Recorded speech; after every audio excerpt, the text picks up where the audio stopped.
So we know whenever there is change in magnetic flux, EMF is induced in a coil. And what is that phenomenon called? That is called electromagnetic induction. Okay, there are two types of electromagnetic induction. First one, self-induction, and second one is mutual induction. First we can discuss what is this self-induction. We know that when a current flows through a coil, it produces a magnetic field. Whenever current flows through a coil, there produces a magnetic field around it. Okay, and there is a magnetic flux linked with the coil. Magnetic flux is given by B dot A, that you know. So whenever there is current flowing through a coil, there produces a magnetic field, and hence there is a magnetic flux linked with the coil. What happens if the current flows through the coil changes? If current flows through the coil changes, the magnetic flux linked with the coil also changes, and hence an EMF is induced in the same coil. And this phenomenon of production of induced EMF in a coil when a changing current flows through the coil is called self-induction. For example, like this. Consider a coil. This is a solenoid or a coil. It is connected to a battery and a tapping key. If this key is pressed, just press, we know that current flows through the coil increases. Okay, so what is the direction of increasing current? We know from it is from positive to negative. If the tapping key is just pressed, this is the direction of increasing current. Increasing battery current, this battery current. So when the tapping key is just pressed, what is the direction of the original current, battery current, from positive to negative? Okay, so when the key is just pressed, that current increases from 0 to maximum. When current varies, what happens to magnetic field? Magnetic field varies. When magnetic field varies, magnetic flux linked with the coil also varies. And whenever there is change in magnetic flux, EMF is induced, or there is an induced current. And we know that the direction of induced current is opposing the cause. That is called the Lenz's law. The direction of induced current is such that it opposes the cause. What is the cause here? This increasing current, increasing battery current is the cause. So there produces an induced current here which opposes the increasing battery current. So this is the direction, opposite is the direction of induced current. And this phenomenon is called electromagnetic induction. This phenomenon of electromagnetic induction is called self-induction. So whenever current flowing through a coil varies, EMF is induced in the same coil, this phenomenon is called self-induction. So here when tapping key is pressed, here battery current increases and there produces an induced current which opposes the cause. Okay children, and this phenomenon of induced EMF in a coil when a changing current flows through the coil is called self-induction. So as the tapping key is pressed, the current increases from 0 to maximum, and hence the magnetic flux linked with the coil increases from 0 to maximum, and hence an induced current flows in the opposite direction according to Lenz's law. Thus we can say that the total magnetic flux linked with the coil, phi b represents the magnetic flux linked with the coil, is always directly proportional to current flowing through the coil. The total magnetic flux linked with the coil is always directly proportional to current flowing through the coil. So phi b is the magnetic flux linked with the coil and Ib the current flowing through the coil. We can write phi b proportional to I. If there are n number of turns, we can also write like this: n phi b is directly proportional to I. Okay, n phi b, the total magnetic flux linked with the coil is always directly proportional to the current flowing through the coil. Or we can write n phi b. How will you change the proportionality sign? By a constant, and here the constant is L into I, and the constant L is called the coefficient of self-induction or self-inductance. L is called coefficient of self-induction, coefficient of self-induction or self-inductance. Okay, so n phi b is equal to L into I. N phi b represents the total magnetic flux linked with the coil is equal to L into I. Clear? And from Lenz's law, we know that the induced EMF, E represents the induced EMF, E equal to, we know it is minus d phi b divided by dt. Induced EMF E equal to minus d phi b by dt. The direction of induced EMF is such that it opposes the cause. That is the significance of the negative sign. Okay, so induced EMF is the rate of change of magnetic flux, and since it opposes the cause, we have to put a negative sign. This is called a Lenz's law. E equal to minus d phi b divided by dt is equal to, how will you write, minus d phi b by dt, or total magnetic flux can be written as minus d n into d phi b divided by dt. Since there are n number of turns, here flux can be written as n phi b, or we can write is equal to minus d by dt of what is the total magnetic flux, we can write Li. Clear? So it can be written as minus L into di divided by dt. So induced EMF is also given by E equal to minus L into di divided by dt. Here also L represents coefficient of self-induction or self-inductance. So we know that the total magnetic flux n phi b equal to L into I, isn't it? Or L can be written as the total magnetic flux divided by the current. Okay, so from this, what is the unit of self-inductance? Unit of self-inductance can be written as, what is its unit? Phi b, the total magnetic flux SI unit is Weber, isn't it? Divided by, or Weber per current ampere. So SI unit of self-inductance is Weber per ampere and is called Henry. So SI unit of self-inductance is Henry. Self-inductance is otherwise called inductance. So SI unit of coefficient of self-inductance or self-inductance or inductance, simply called inductance, is Henry. Now, how will you define self-inductance? How will you define self-inductance? Let, if a current is equal to 1 ampere, if you put I equal to 1 ampere, let I is equal to 1 ampere. Now self-inductance can be written as L equal to N phi B. So how will you write self-inductance? It is the total magnetic flux linked with a coil when unit current flows through it. So self-inductance definition is, it is the total magnetic flux linked with the coil when a current of 1 ampere flows through it. So definition is, self-inductance of a coil is the total magnetic flux linked with the coil when unit current flows through it. Or there is another formula for self-inductance. We have E equal to minus L into di divided by dt, isn't it? So if di by dt is equal to 1 ampere per second, di by dt means the rate of change of current.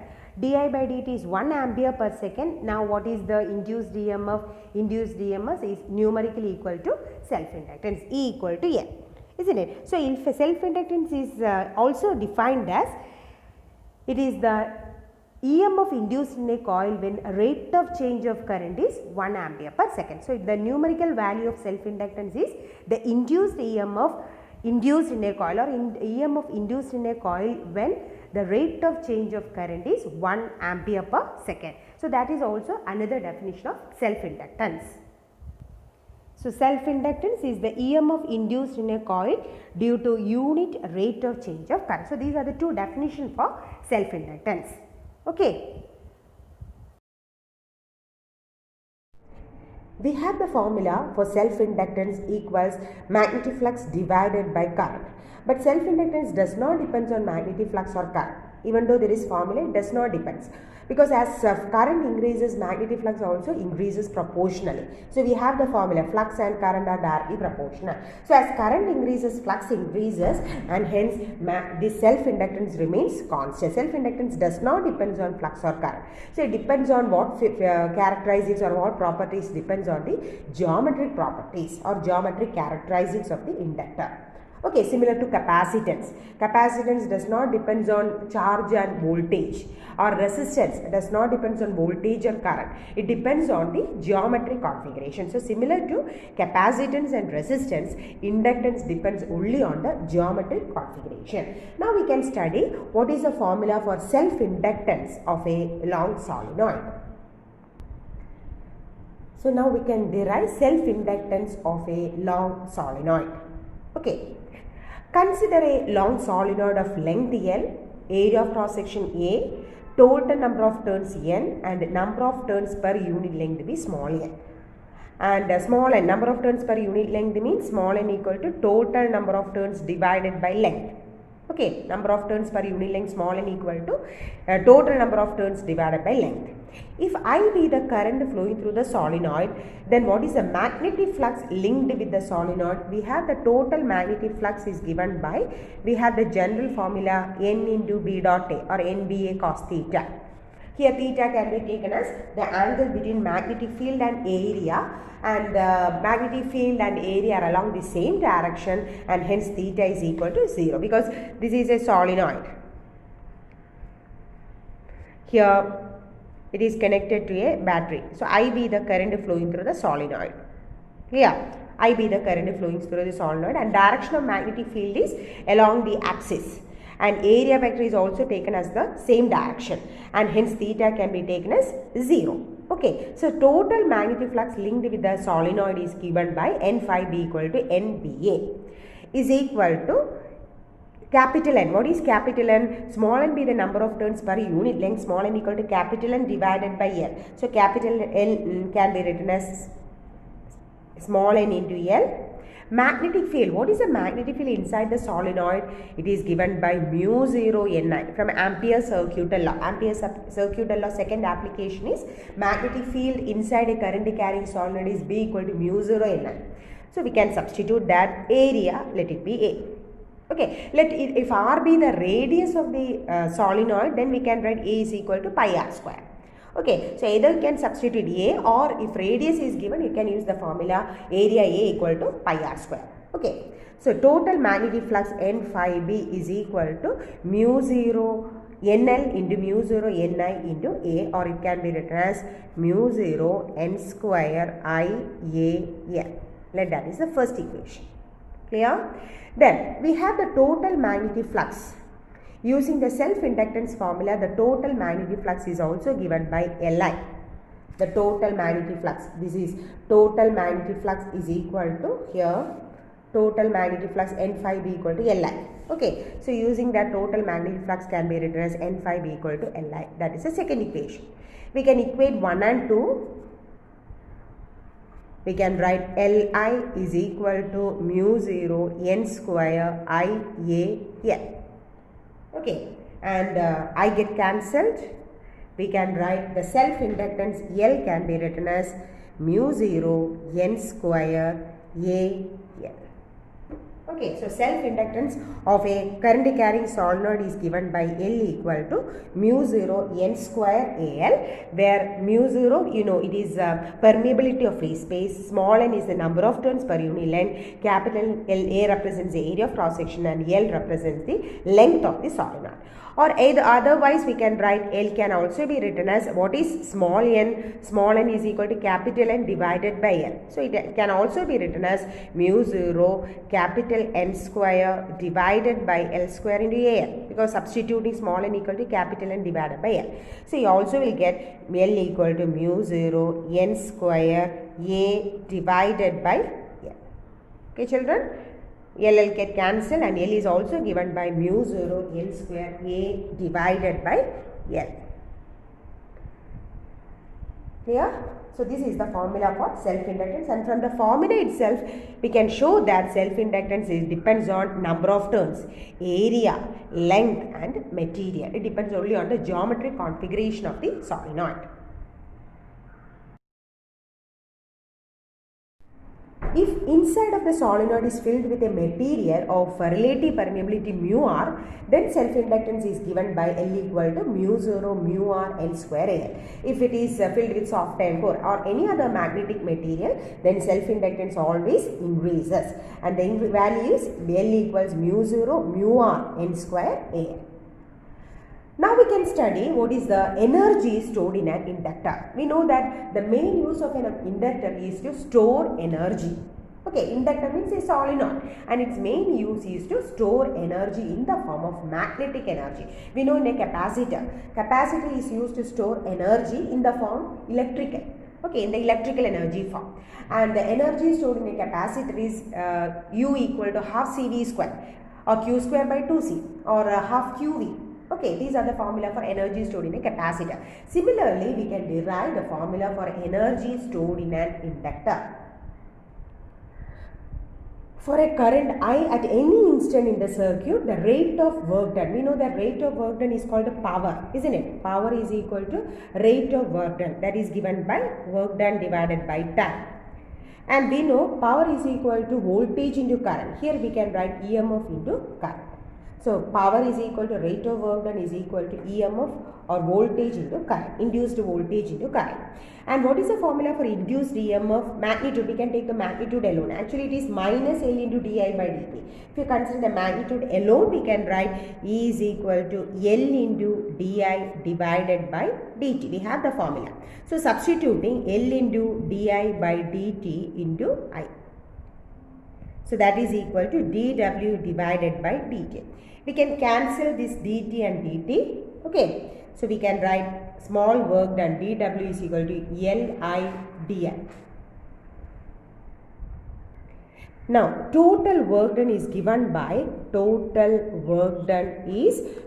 work done is given by, we have the small work done dw is equal to Li di. How will you calculate the total work done? We can just integrate. So total work done is w equal to integrate Li di, or w is equal to L into integral I di. What is integral I di? That is equal to I square divided by 2. Isn't it? We have the formula. So integral I di is I square divided by 2. Using this, we can write w into I square divided by 2, or work done is equal to half Li square. And work is usually stored as energy, isn't it? So here the magnetic energy stored inside an inductor is equal to half Li square. Yeah. So energy is stored in an inductor in which form? Magnetic form, and the magnetic energy stored in an inductor is given by half Li square, where L represents the inductance, I represents the current. Yeah. And where this energy is stored? Here in a solenoid or in an inductor, energy is stored within the turns of the solenoid, inside the solenoid. Okay, so magnetic energy is stored within the turns of the solenoid, and there the magnetic field exists, isn't it? So inside the solenoid, magnetic field exists.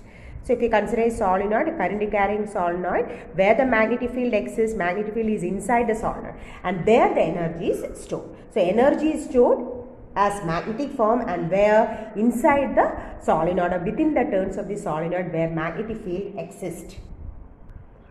So this magnetic energy U equal to half Li square is stored within the turns of the solenoid where magnetic field exists. Okay, so if you just rewind the case, or if you compare the case with a capacitor, in a capacitor it can store energy in the form of electrical energy between the two plates. In an inductor, energy is stored in which form? Magnetic energy form, and where? Between the turns or within the turns of the solenoid. Okay children. Now we can study mutual induction. So consider two coils, the primary coil and secondary coil, and the primary coil is connected to a battery and a tapping key, and the secondary coil is connected to galvanometer. So if the key is pressed, tapping key is just pressed, we know that current changes from 0 to maximum. Now the magnetic flux linked with the primary coil changes, magnetic flux linked with the secondary coil changes, and due to which galvanometer shows a momentary deflection. Okay, so when the key is pressed, in that short fraction of time, current varies in the primary coil, magnetic flux linked with the primary coil varies, magnetic flux linked with the secondary coil also varies, and hence current is induced in the secondary coil, due to which galvanometer shows a momentary deflection. Thus, if there is any change in current in one coil, induces an EMF in the neighboring coil. This phenomenon is called a mutual induction. Thus, mutual induction is the phenomenon of production of induced EMF in one coil due to change of current in the neighboring coil. So, if there is change in current in one coil, if current is induced in the same coil, that is called self-induction. Due to change of current in one coil, if current is induced in the neighboring coil, and it is called a mutual induction. Thus we can say at any instant magnetic flux linked with the secondary coil is directly proportional to current flowing in the primary coil. So we can write the total magnetic flux N phi B is always directly proportional to current. N phi B is the magnetic flux linked with the secondary coil, IB the current flowing through the primary coil. Or we can write N phi B equal to a proportionality constant. Here the proportionality constant is M into I, where M is called the coefficient of mutual induction or mutual inductance. Coefficient of mutual induction or mutual inductance.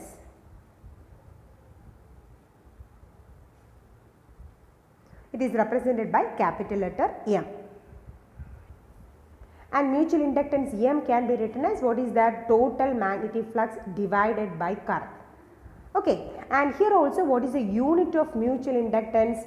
Unit of mutual inductance is flux. SI unit is Weber, isn't it? Weber per ampere, Weber per ampere, and it is also Henry. So SI unit of mutual inductance and SI unit of self inductance are Henry. Okay. Now how will you define mutual inductance? If I is equal to 1 ampere, let I is equal to 1 ampere, then what is mutual inductance? Mutual inductance is the total magnetic flux. So how will you define mutual inductance? It is the total magnetic flux linked with one coil when unit current flows through the neighboring coil. That is the definition of mutual inductance. Hence, mutual inductance of two coils is equal to the magnetic flux linked with one coil when 1 ampere current or unit current passes through the other coil. Also from Lenz's law we can write E equal to minus d phi B divided by dt. If there are n number of turns, we can write the total magnetic flux is minus d by dt of n phi B, isn't it? Is equal to minus d by dt of what is n phi B? We know it is mi. Clear? So induced EMF E equal to minus m into di divided by dt. If you consider the magnitude alone, we can write E equal to m into di divided by dt. Okay, so how will you define mutual inductance from this equation? If di divided by dt is equal to 1 ampere per second, then induced EMF and mutual inductance are equal. Hence, another definition of mutual inductance is defined as the induced EMF in one coil due to unit rate of change of current in the neighboring coil. So 1 ampere per second is the rate of change of current in one coil. Mutual inductance is the EMF induced in the neighboring coil. So this is another definition of mutual inductance. Now we can derive the mutual inductance of two long coaxial solenoids. Okay, so consider these two, S1 and S2 represent two coaxial solenoids. Okay, S1 and S2 are two coaxial solenoids, that means they have the common axis. S1 is the inner solenoid and S2 is the outer solenoid. It is the bigger solenoid. Both having the same length L. And S1 having number of turns N1 and radius R1, and outer solenoid S2 having number of turns N2 and radius R2. This is the assumption. So consider two solenoids coaxial, S1 and S2 having number of turns N1 and N2, radii R1 and R2, and having same length N. Clear? Now, if a current I2 is set up in the solenoid S2, we can consider let I2 be the current flowing through the outer solenoid. Okay. Now, what is the magnetic flux linked with the inner solenoid S1? So, what is the, if I2 be the current flowing through the outer solenoid, what is the magnetic flux linked with the inner solenoid? Magnetic flux linked with the inner solenoid is N1 phi 1, that is the magnetic flux, is equal to N1 into, what is the formula for magnetic flux? Phi is equal to BA, isn't it? B dot A. So, B means magnetic field, it is along the x-axis or along the axis. Area also along the same direction. So, it is, actually the formula for magnetic flux is B dot A, BA cos theta. But here magnetic field and area vector are along the same direction. Therefore, theta is 0. Therefore, magnetic flux is B into A. What is B here? Current is flowing through the outer solenoid. So, magnetic field is due to that current. isn't it? So what is the magnetic field due to current I2? We can write it as mu 0 N2 I2. So magnetic field B2 is equal to mu 0 N2 I2 because current is flowing through the outer solenoid alone. So magnetic field is provided by that current. So magnetic field due to I2 is given by mu 0 N2 I2. So here we can substitute the general formula. N1 phi1 is equal to N1 into, what is this phi1? Mu 0 N2 I2 into area. What is the area? Pi r1 square, the inner area which is pi r1 square. Clear? So this can be written as, what is capital N1, small n1 into L? Mu 0 N2 I2 pi r1 square. Or rearranging, we can write mu 0 N1 N2 I2 L into pi r1 square. This is the first equation. So this is the magnetic flux linked with the solenoid S1. Similarly, the magnetic flux linked with the inner solenoid is also given by, we have with mutual inductance, the formula is M into I2. Due to current I2, the magnetic flux linked with the inner solenoid or the solenoid S1 is N1 phi1 equal to M into I2. What is this M? This is the mutual inductance of inner solenoid due to outer solenoid. Okay, M12 means the mutual inductance of the inner solenoid with respect to outer solenoid or with respect to S2. So we can write M12 into I2. Let that is the second equation. So here M12 is mutual inductance of S1 with respect to S2. With respect to S2 means with respect to current flowing through S2. So that is the second equation. So we can equate 1 and 2 and hence we can write equating 1 and 2. So we can write M12 I2 equal to mu 0 N1 N2 I2 L into pi R1 square. Okay, I2 and I2 get cancelled.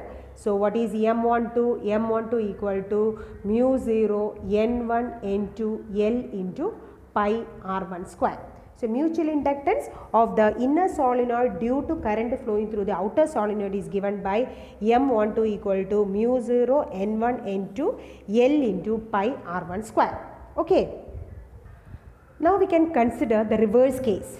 First we have considered current is flowing through the outer solenoid alone. Now we can consider the reverse case, that means current is flowing through the inner solenoid. I1 be the current flowing through the inner solenoid. Okay. So now consider the reverse case. A current I1 is passed through S1 and what is the magnetic flux linked with the S2? Current is flowing through the inner solenoid. What is the magnetic flux linked with the outer solenoid? We have the general formula N2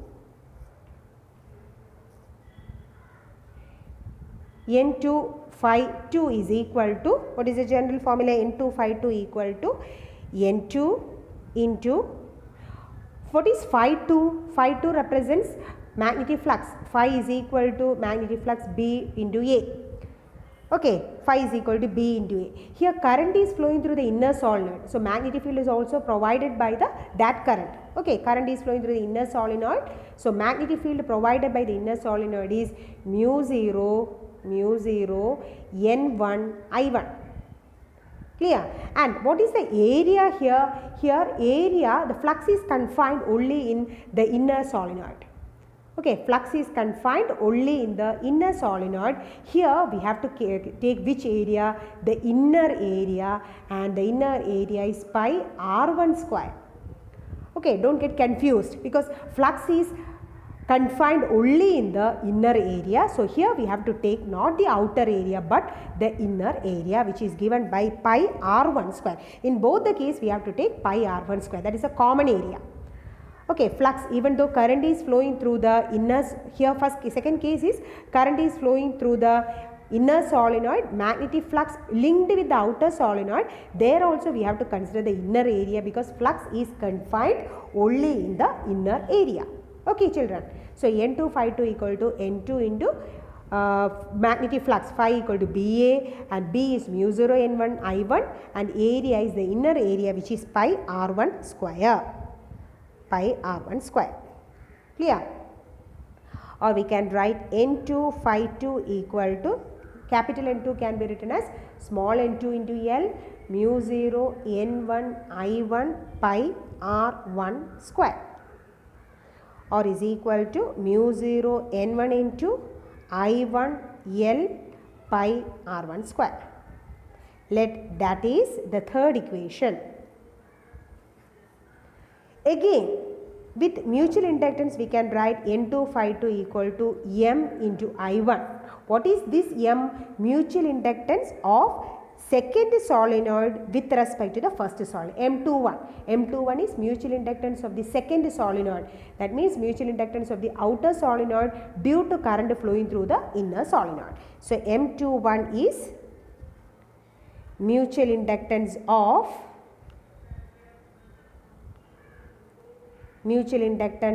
S2 with respect to S1.